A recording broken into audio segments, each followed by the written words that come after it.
Why did you change so often? I mean, what was the need for it? Was it just a gimmick? Or was it just something that you had to sort of get out of you? When I started writing songs, nobody would record them, so I had to do them myself. And I didn't, being a Capricorn, I didn't want to expose myself to the public, so I developed a series of characters which fell in line with the material that I was writing. So behind that all the time was a real David Bowie? At times, yes, I lost control a couple of times. But... So did the roles that you played on stage then kind of take you over sometimes into private life? Yes.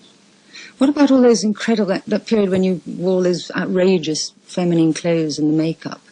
Feminine? Well, they were. I mean, a lot of people, I thought David Bowie, and I immediately associate you with that. Yeah. That particular period. I mean, did that carry over into real life? Did you wear those kind of clothes in your home? I only used to wear that kind of stuff when I was about 17 or 18. By the time I'd reached the ripe old age of 20, 21, I'd got into high-heel shoes and things. They came about through Japanese theatre more than anything else. I tried to put together kabuki and pantomime. Oh, over here, of course, it's mime, isn't it? Mime techniques to help enhance this character called Ziggy Stardust, who was the be-all and end-all of rock and roll stars. So a lot of people looking at some of those roles that you played, I think would have been very shocked and found them very outrageous. Yeah. And also there's this tremendous tendency to think of rock stars or pop stars generally as being a bit thick. I mean, obviously there's, I presume, a lot more to you than that. Did it worry you that people had that kind of image? No, I'm very thick. Are you? Yes, I became a rock star. I could have been a painter. But does it need what? To just get something out of your system? No. I wanted to be some kind of artist. I wanted to prove myself in some field as an artist. And I didn't think I was a very good painter, so I went to music. You've had tremendous publicity over the years of your marriage to Angie, and you've admitted that you're bisexual.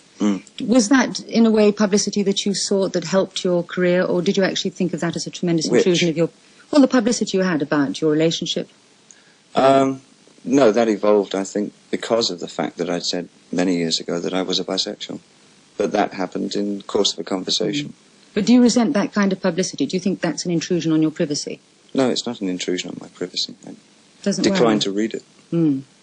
It's like television, you can switch it off if it's not interesting. You see, now you're looking exactly like the character that you play in the film that you've just done. So I wondered whether slightly you were actually now playing another role almost. In another year or two we're going to see yet another. I had this shirt a few months before the film. So you're not, this is really you. This is not you just still sort of playing the role of Paul in the film. One wonders. I was working with Nicholas Rogan, the man who fell to earth, a couple of years ago, and he warned me that when one's finished a film, the role often carries over for many months after the film, and then I should be prepared for that. I think that happened to me when I was performing the characters that I was performing in America and England. But I didn't have a director to tell me that they would carry over, so they all built up and became a mass sort of conglomerate character. Why did you want to make this particular film, Just a Gigolo? Marlene Dietrich was dangled in front of me, for one thing. Also, I got on extremely well with David Hemmings. And so between those two things, I think I was pulled into it. What was it like working with Marlene Dietrich? I wish I knew. I must ask somebody who did work with her. Why? Well, what happened... For the duration of the film, they were trying to get Marlene to come to Germany, but she wouldn't, because since, I think, a period in the 50s, she's been reluctant to go back because her views differed very much with what was happening in Germany during the war. So she stayed in Paris and said, I will do my filming in Paris. All the way through the film she said this. And I quite agreed with her. And we talked to each other on the phone, and we decided it would be fine if I did my bit in Berlin, and she did her bit in Paris, and the two were gelled together. And never actually met her? No. That's amazing. I think it's quite nice in the context of the film, because she's forever the observer, really. And knowing that, it makes her even more of the observer. A mystical, wonderful Cocteau character that she is. Do you lack anything, David Bowie? Isn't she lovely? She's marvellous. I wish I'd met her. Looks fantastic. A long time ago. I'm picking up the line she addressed you in the film. Do you feel you lack anything, or have you got everything you want now? Yes, a train ticket to Penge. I've got some friends out there, and I promised I'd go and see them this week, but I haven't had the time to get down there yet. Are you going to give up music now and concentrate on acting? Is this a new whole direction? I'd like to expand my activities, as they say. No, I enjoy writing very much. But writing, just music, or writing all sorts of writing? Funnily enough, I am sort of studiously trying to write a book of short stories based on things that I've done. But writing music generally. Performance on stage, I think I've decided really to cut it down for once every 2 years, because I find it boring after the first 10 shows. It starts to become repetitious every night, the same thing. So will there be more acting and more films? Yes, there will. I'm heading towards directing. Are you?